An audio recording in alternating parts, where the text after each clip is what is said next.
Verse 1 Aleph, Lam, Mim, Sad. These are known as Wadatat, disjointed letters found at the beginning of several surahs in the Quran. Their meaning remains known only to Allah, reminding us of the unique and mysterious nature of the Quran. In verse 2, Allah reveals that this book, the Quran, is sent to the Prophet Muhammad, peace be upon him, and he reassures him not to feel any anguish in delivering the message. Allah reminds him that his task is simply to convey the truth, not to worry about how people will react.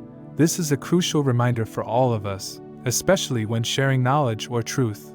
Trust in Allah's plan, and leave the outcome to Him.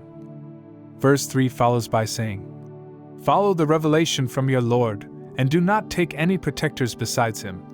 It's a clear reminder that our guidance must come from Allah alone, not from worldly sources or influences.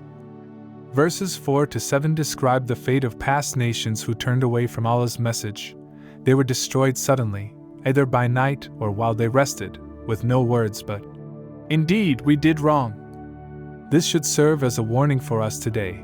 When nations stray from righteousness, there are consequences. These verses remind us of the day of judgment, when every soul will be questioned about how they responded to Allah's message. These verses also provide comfort to the Prophet Muhammad, peace be upon him.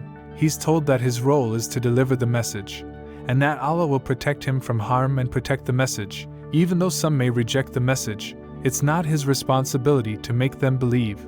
It's only his duty to convey it. Let's now look at verses 8 and 9, where Allah describes the day of judgment. The balance that day will be true. Those whose scale of good will be heavy will prosper. The weight of our deeds will determine our success or failure. If our good deeds outweigh the bad, we will be rewarded. If not, we will face loss. This is a powerful reminder to reflect on our actions daily. As scholar Ghulam Ahmad Pervez mentions, the fate of nations is determined by their actions.